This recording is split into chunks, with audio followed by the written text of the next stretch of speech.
오늘 우리가 함께 우리 봉독한 말씀은 이제 창세기 17장입니다. 근데 이제 창세기 17장과 앞에 있는 16장 마지막 16절 사이에는 이렇게 그냥 한 뭐 이렇게 문장으로 되어 있지만 시간적으로는 얼마만큼 차이가 있는지 아세요? 네. 13년의 시간 차이가 있습니다. 그러니까 의도가 있는 겁니다.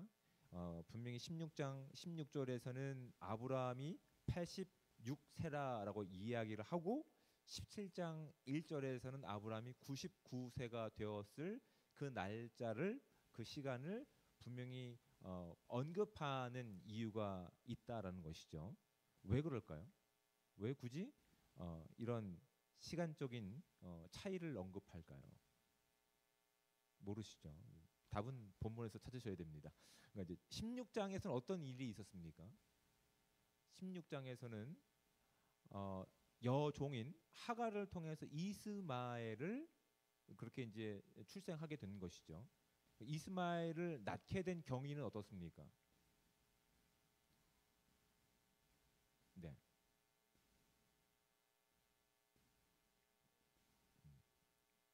그렇죠. 잘 알고 계시죠. 이제 그걸 좀 정리해 보면 이렇습니다. 어, 하나님이 분명히 아브라함과 사레에게 약속하신 것이 있어요. 온 열국의 아버지가 되는 그 약속을 주셨어요. 근데 그 약속은 어, 꿈에서 이루어지는 게 아니잖아요. 현실에서 이루어지는 거잖아요. 그런데 현실의 삶에는 어떠한 열매들이라든지 눈에 보이는 결과들이 없는 거예요.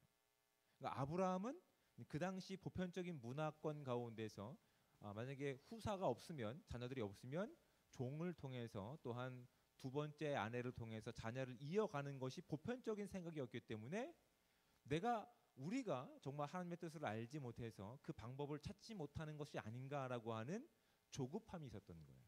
거기에 대한 두려움이 있었던 거예요. 하나님이 우리 가운데 말씀하셨던 것을 우리가 무지해서 우리가 온전히 그 길을 걷지 못해서 이런 잘못을 하고 있는 것이 아닐까라고 하는 조급함이 그들 가운데 있었기 때문에 그들이 하나님의 방식이 아니라 세상적인 방법을 가지고 선택한 것이 여종인 하갈을 통해서 이스마엘을 낳게 된 거예요. 그러니까 하나님의 주권과 하나님의 시간이 아니라 그 당시 아니면 우리가 걷고 있는 것처럼 그냥 우리의 힘과 우리의 어떤 지혜와 우리의 방식으로 무엇인가 했을 때 나타난 결과가 이스마엘이라고 하는 거예요. 근데 이스마엘이 태어나자 어떤 일들이 있습니까? 그들은 그 책임을 짊어지려 하지 않아요. 아내 사례도 우리에게 여종이 있으니까 이 여종에게 들어가서 자녀를 이어가는 것이 하나님의 뜻이 아닐까요? 라고 했을 때 아브라함도 거기에 동의해서 그렇죠. 순종해서 이제 결국 자녀를 낳는데 그 자녀로 인해서 하갈이 그 아내 사례를 학대하자 그 눈을 보여지는 어떤 평가가 달라지자 그것으로 인해서 아브라함도 책임지려 하지 않았고 사례도 책임지려 하지 않았던 모습들이 있다고요. 그러니까 그들이 하나님이 원하시는 뜻이 아니라 세상적인 방법과 인간적인 노력으로 인해서 하나님의 뜻을 이뤄내려고 했던 그 선택의 결과들은 이런 위기를 가지고 있는 거예요. 그 결과가 서로의 책임을 지지 않고 전가하려고 했던 것, 그리고 하나님의 약속이 오히려 위기에 빠지는 거예요. 하나님의 약속은 이제 성취될 것인데 이스마엘이라고 하는 위기가 이스마엘이라고 하는 그런 경쟁자가 있기 때문에 이삭은 나오지도 않고 지금 폐기 처분될 위기에 있는 거예요. 그리고 이스마엘을 통해서 오히려 집안의 분란이 일어나고 그리고 결국은 그 모든 책임들을 다 회피하다 보니까 이스마엘조차도 버림받는 인생으로 그렇게 안타까운 결과를 만들어내는 것이 이제 16장에서 언급했던 내용들이라고요. 그러니까 하나님이 기뻐하시는 선택이 아니라 하나님께서 기대하시는 그 삶 가운데 온전히 순종하지 못했을 때 인간이 만들어놓은 잘못된 선택이 어떠한 결과를 만드는지를 분명하게 드러내는 것이 16장의 말씀이었어요. 그리고 이제 13년의 시간이 지나는 거예요. 여러분 그 13년의 시간 동안 아브라함은 어떤 심정이었을까요? 그 전까지는 하나님께서 꿈을 통해서 환상을 통해서 직접 찾아가셔서 말씀하셨는데 13년 동안 어떠한 찾아감도 어떤 음성도 없었던 거예요. 여러분이라고 하면 어떤 심정이시겠어요? 하나님 그동안 뭐 CCM을 통해서 말씀을 통해서 또한 목회자를 통해서 계속 하나님이 살아계시고 하나님이 너를 사랑하신다고 하는 확실한 증거를 주셨는데 13년 동안 어떠한 응답도 없다고 한다면 하나님 마치 침묵하시는 것 같다고 한다면 더군다나 16장에서 어떤 일이 있었다고요? 자신의 의지와 자신의 잘못된 열정과 조급함으로 하나님의 약속을 위기에 빠뜨린 결과 13년 동안 하나님이 어떠한 응답도 하지 않으시고 침묵하셨다고 한다면 여러분은 어떤 심정이시겠습니까? 그렇죠. 네. 내가 버림받았나? 이 잘못된 선택의 책임이 정말 이렇게 엄격하구나. 정말 두렵구나. 내 잘못으로 인해서 이제 하나님의 약속은 이제 끝났구나. 이런 마음 혹시 아닐까요? 그렇죠? 아마 그런 마음이었을 거예요. 근데 성경은 충분히 그것을 예상해 볼 수 있음에도 불구하고 아브라함의 감정 상태라든지 아브라함의 죄책감을 언급하지 않으세요. 우리 하나님께서 말씀하시는 것은 13년에 분명히 갭이 있지만 하나님은 다시 아브라함을 찾아가셔서 아브라함이 실수했던 그 약속을 다시 회복시키시는 내용이 이제 17장에 담겨 있는 거예요. 이 내용을 히브리서 신약성경 히브리서 11장 12절에는 이렇게 기록하고 있는 겁니다. 이러므로 죽은 자와 같은 한 사람으로 말미암아 하늘의 허다한 별과 또 해변의 무수한 모래와 같이 많은 후손이 생육하였느니라. 아브라함의 입장에서는 다 이제 끝난 걸로만 이해가 되는 거예요. 나의 잘못이 나의 실수가 하나님의 약속을 하나님의 언약을 이제 더 이상 진전시키지 못하는 장애물이 되었구나. 그리고 이제 13년 동안 어떤 응답도 없어. 그러니까 본인 스스로가 생물학적인 내용뿐만 아니라 하나님과의 관계적인 내용에서도 이젠 다 끝났다라고 오히려 내가 죽은 자와 같다라고 지금 이야기하고 생각하고 있는 그 시점에도 하나님 어떻게 하신 거예요? 하늘의 허다한 별과 또 해변의 무수한 모래와 같은 많은 후손을 그에게 주신 약속을 이뤄 가시는 하나님이심을 말씀을 통해서 아브라함뿐만 아니라 모든 아브라함과 같은 후손들이 알기를 원하고 계시는 거예요. 그러니까 13년의 시간이 아브라함의 입장에서 봤을 때는 마치 암흑이었을 겁니다. 그렇죠? 그리고 두려움이었을지도 몰라요. 근데 그런 시간 가운데 13년이 지나고 하나님이 딱 다시 나타나셨을 때 아브라함은 어떤 마음이었을까요? 하나님이 날 징계하시나? 하나님 나에게 무엇을 요구하시나? 근데 하나님께서 이제 17장의 내용을 통해서 말씀하신 내용은 아브라함에게 무엇을 물어보지 않으세요. 네가 이것 했니? 내가 요청했던 것 이것 했니? 이게 아니에요. 하나님이 아브라함에게 약속하셨고 그 다음에 언약을 주셨던 그 내용들을 언급하시고 더 확장해 가시고 더 분명히 하시는 내용. 단순히 아브라함과 사라에게뿐만 아니라 뒤에는 뭐라고 얘기하시냐면 그것이 4절까지 말씀이고 6절 말씀 보십시오. 내가 너로 심히 번성하게 하리니 내가 내게서 민족들이 나게 하며 왕들이 내게로부터 나오리라. 내가 내 언약을 나와 너 및 내 대대 후손 사이에 세워서 영원한 언약을 삼고 너와 내 후손의 하나님이 되리라 라고 하나님이 약속하시는 거예요.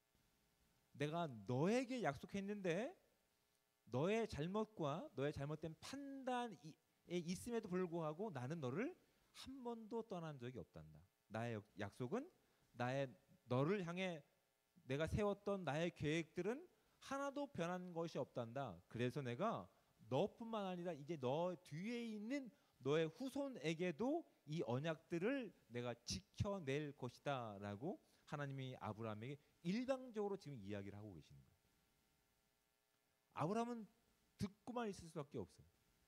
그렇죠? 오히려 내가 하나님의 그 언약 가운데서 내가 그 두려움 가운데서 조급함 가운데서 하나님의 뜻을 무엇인가 해보려고 했던 그 시도 자체가 오히려 하나님의 거룩하신 뜻이 왜곡되고 훼손된다고 하는 결론을 그가 받았기 때문에 하나님 앞에 그가 꺼내놓으신 말은 한마디도 없었어요. 오히려 하나님께서 그 약속을 구체화시키시고 확증하시는 내용 가운데 아브라함에게뿐만 아니라 그 후손들에게도 계속 말씀해주고 계시는, 내가 너뿐만 아니라 너의 후손들의 하나님이 되며 너에게 약속했던 그 약속을 내가 계속 이뤄갈 것이다 라고. 그리고 나서 무엇을 요구하십니까? 그의 이름을 바꿔가세요.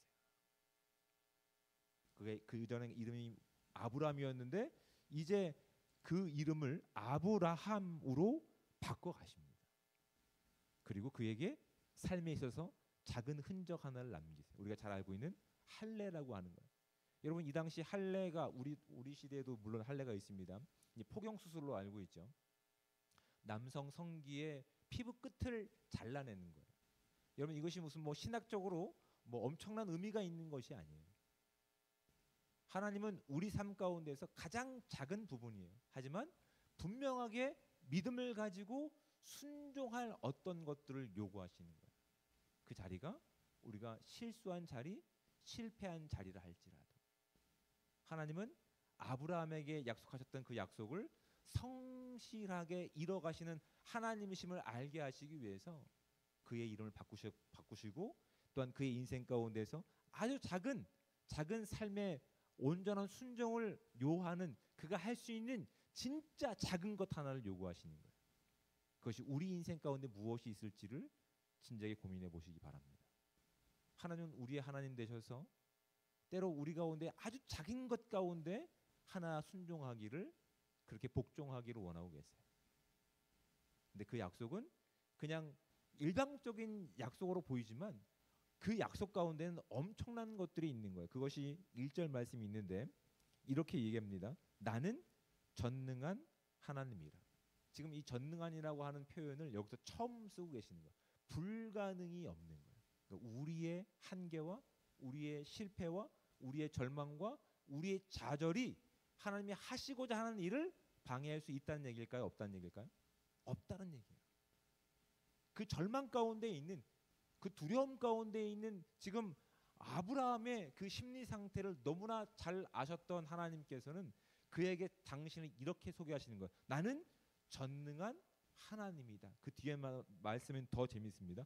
너는 내 앞에서 행하여 완전하라라고 되어 있어요. 이걸 영어 성경에 어떻게 표현되어 있냐면 너는 내 앞에서 걸으라라는 표현이에요. 너는 잘못했으니, 너의 무지함이 나의 언약을 파기했으니 너는 나에게서 가까울 수가 없어가 아니에요. 하나님은 그런 부족한 아브라함의 인생이지만 그를 버리지 않으셨다고. 오히려 이제는 걷게 된 그의 인생 가운데서 이제는 하나님과 친밀한 관계 가운데 하나님과 더 가까운 시간 가운데 너는 내 앞에서 걸으라라고 얘기하는 거예요. 이 말은 뭡니까? 너 알아서 걸어가, 난 딴 길로 갈래, 이 얘기가 아니에요. 너는 내 앞에서 걸어가, 내가 너를 따라다니마. 네가 잘못된 길로 가면 내가 너를 바른 길로 인도할 것이고 네가 넘어지면 내가 일으켜 세울 것이야. 이 약속이 여기 담겨 있는 거예요. 그 약속에 이어지는 말씀이 너에게만 약속한 것이 아니라 너의 후손에게 이루어지는 그 모든 약속 가운데 내가 그 모든 것들을 책임질 거야. 아브라함은 아직 그 손에 삶 가운데서 이삭이라고 하는 현실적인 결과물이 없는 때인 거예요.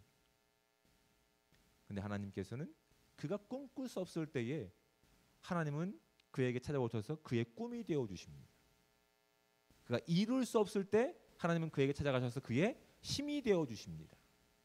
그가 절망하고 있을 때, 그가 큰 낙심하고 있을 때 그에게 찾아가셔서 하나님은 그에게 진정한 위로자가 되시는 거라고요. 여러분, 오히려 이 13년이라고 하는 이 어둠의, 아브라함 입장에서는 어둠의 시간이지만 오히려 하나님께만 더 집중할 수 있는 더 은혜의 시간으로 깊어지는 시간이 아닌가 우리는 고민해 보게 된다고요. 여러분, 우리가 하나님 앞에 나가서 예배할 때 하나님이 때로 우리의 인생 가운데서 바로바로 응답하지 않으실 때가 있어요. 그렇죠? 그게 절망의 시간이 아니란 사실을 말씀을 통해서 확인할 수 있는 저와 여러분들 되시기를 주님의 축복을 드립니다. 오히려 그 시간은 하나님이 우리를 얼마만큼 사랑하시고 우리 안에 있는 두려움과 조급함으로부터 하나님을 더 신뢰할 수 있는 그 시간으로 숙성시키시는 은혜의 시간임을 잊지 않는 저와 여러분들 되시기를 주님의 축복을 드립니다. 우리는 그 약속을 잊어버릴 수 있어요.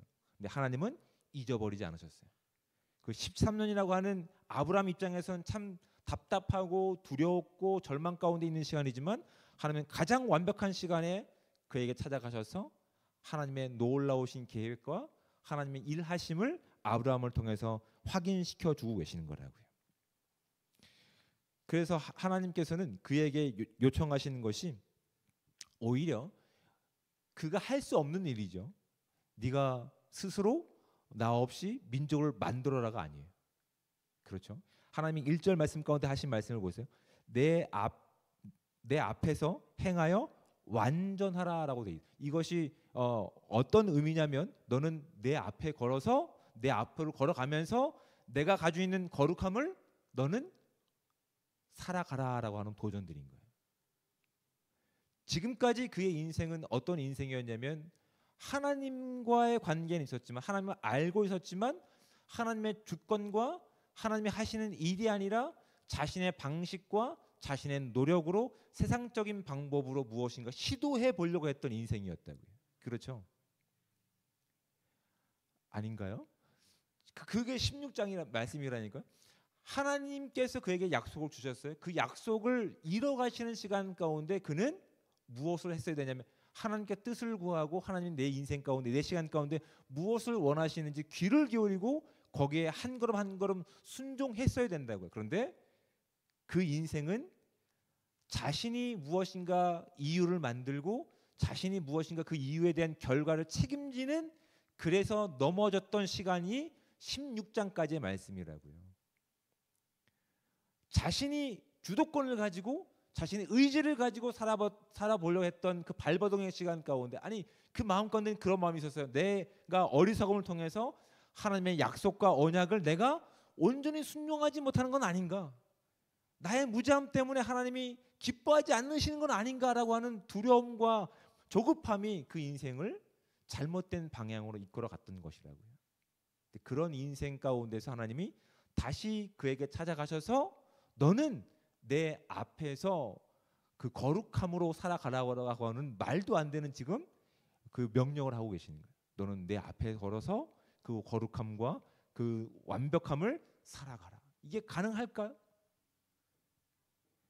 근데 아브라함은 과거에는 자신의 능력과 자신의 실력으로는 불가능하다는 것을 알고 있지만 이제 비로소 무엇인가 어렴풋하게 알기 시작하는 거예요. 내가 그렇게 하나님과 거리가 멀어지는 것이 아니라 하나님과 함께 동행함으로써 비록 내가 만들어내는 어떤 결과물이 없을지라도 하나님은 그 약속을 하나도 잊어버리지 않으시고 반드시 이루시는 하나님이심으로 믿고 나가기를 하나님은 그에게 기대하고 계신 장면이 이제 1절과 이어지는 말씀을 통해서 우리가 확인하게 되는 거예요. 여러분 이런 삶을 우리가 이제 신약 성경 사도행전에 보면 사도 바울의 인생을 통해서 확인하게 됩니다.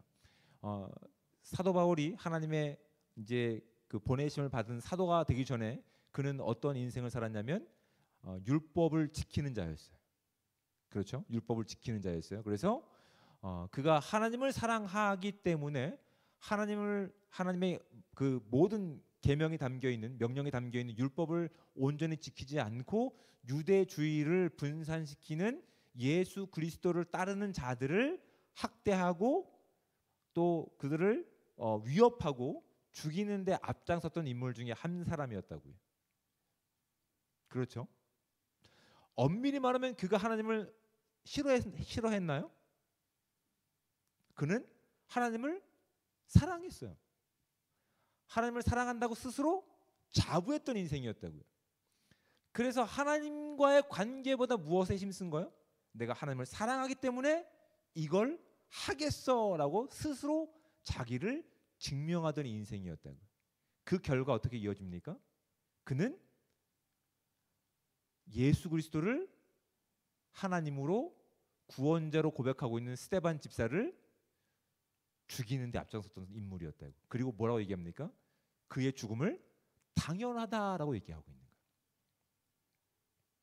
외형적으로 보면 그는 하나님의 일을 하는 사람이었습니다. 그렇죠? 그리고 하나님을 사랑하기 때문에 이 일을 하는 사람이었어요. 근데 그 결과가 어떻게 된 겁니까? 하나님이 이 땅에 오셔서 이뤄내신 하나님의 뜻인 서로 사랑하라라고 하는 계명은 적용되지 않아요. 그 모든 시간 가운데 하나님의 사랑의 모습은 없어요. 누군가를 증오하고 누군가를 핍박했고 누군가를 압제함을 통해서 자신의 정당성과 자신의 거룩을 증명했던 인생이었음을 사도 바울을 통해서 증명하게 되는 거예요. 근데 그가 비로소 하나님을 다메섹 도상에서 만나고 어떻게 얘기합니까?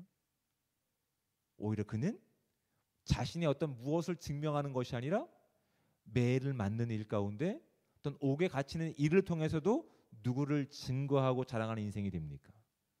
하나님을 자랑하고 증거하는 인생이 된다고요.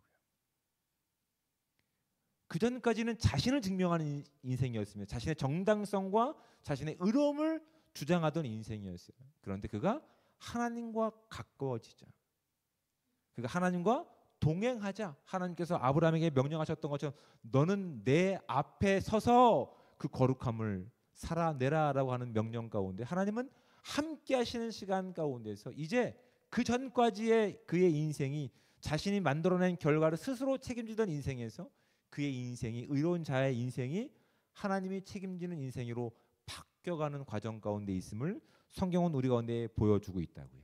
그래서 나오는 것이 그의 이름을 바꾸시는 거예요. 하나님께서는 우리의 이름을 우리의 야망과 우리의 꿈에서 하나님의 사명자로 예배자로 바꾸기를 원하시는 거예요. 그리고 그 인생 가운데 무엇을 원하십니까? 작은 순종이라고요. 작은 순종이라고요. 많은 것 요구하지 않으십니다. 아브라함에게 너는 내가 너를 통해서 뭐 이 일을 할 테니까 너는 지금 당장 십자가에서 네 목숨을 바쳐라, 이런 거 요구하지 않으신대요. 근데 우리는 우리의 신앙생활에서 너무 이렇게 극단적으로 가는 경향들이 있다니까요. 물론 우리는 없겠지만, 네. 뭐 하나님의 뭐 은혜를 받았으니 뭐 이것 해야 합시다, 뭐 죽으러 갑시다, 막 이런 식으로. 근데 그게 아니래요. 하나님께서 원하시는 것은 네가 가지고 있는 열정을 가지고 네가 가지고 있는 지식을 가지고 너를 증명하지 말아라. 내가 너를 보낸 그 자리에서 내가 너를 만들어가는 하나님임을 증명하기를 원한다, 증언하기 원한다라고 하는 오히려 마음이 아브라함을 통해서 저와 여러분 가운데 그렇게 하나님이 순종하기를 원하시는 마음이라는 사실을 기억할 수 있는 저와 여러분들 되시길 주님으로 축복을 드립니다. 그런 여러분 신앙생활하면서 때로는 우리가 성장이 더디다고 해서 아직 그것이 잘 안 되는 부분이라 하더라도 그래서 크게 조급할 필요는 없는 것 같아요. 우리가 확인해야 되는 것은 내가 무엇을 이뤄내지 못함을 가지고 조급할 것이 아니라 내가 얼마만큼 하나님과 친밀하고 가까운지에 대한 그 마음은 있어야 되는 거라고요. 우리 인생 가운데 하나님이 무엇을 원하실까요? 큰 일을 통해서 나를 증명하고 자랑하는 인생이 아니라 내 인생 가운데서 얼마만큼 하나님과 가까운 삶인지를 하나님은 확인하기를 원하시는 거예요. 아브라함처럼. 그러니까 우리 인생 가운데서 때로는 어둠의 시간이 13년 동안, 응답되지 않는 시간이 13년 동안 있다 하더라도 하나님이 나를 사랑하신 그 믿음이 분명히 있다고 한다면 절망하실 필요가 없다는 사실을 기억하시기 바랍니다.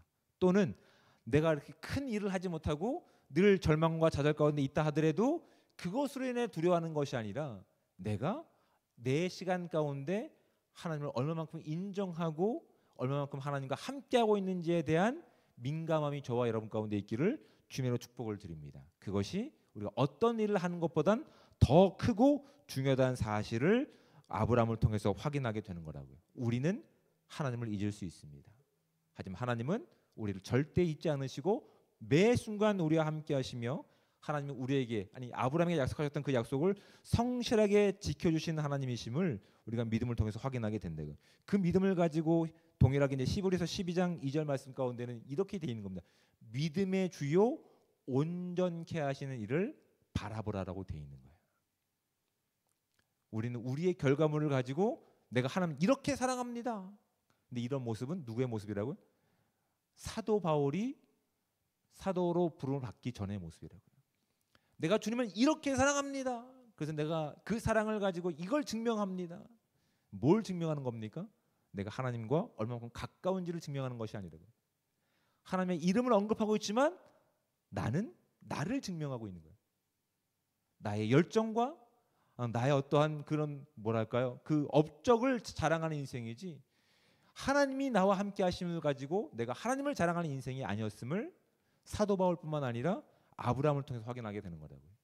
이 13년이라고 하는 이 어둠의 시간이 있기 전에 그는 무엇인가 하나님의 그 약속의 성취를 위해서 조급함을 가지고 해봤던 인생이라고요. 그 결과가 어느 것도 책임지지 못하고 어느 것도 하나님 앞에 기뻐하는 모습으로 나가지 못하고 그냥 회피하고 그 다음에 하나님의 약속을 위기에 빠뜨렸던 인생이었다는 것을 우리가 말씀을 통해 확인하게 된다고요.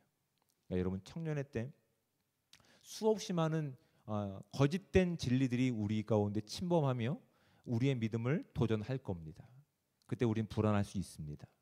내가 무엇으로 하나님을 사랑하는 것을 증명할 수 있을까? 큰일을 해야 되는 것인가?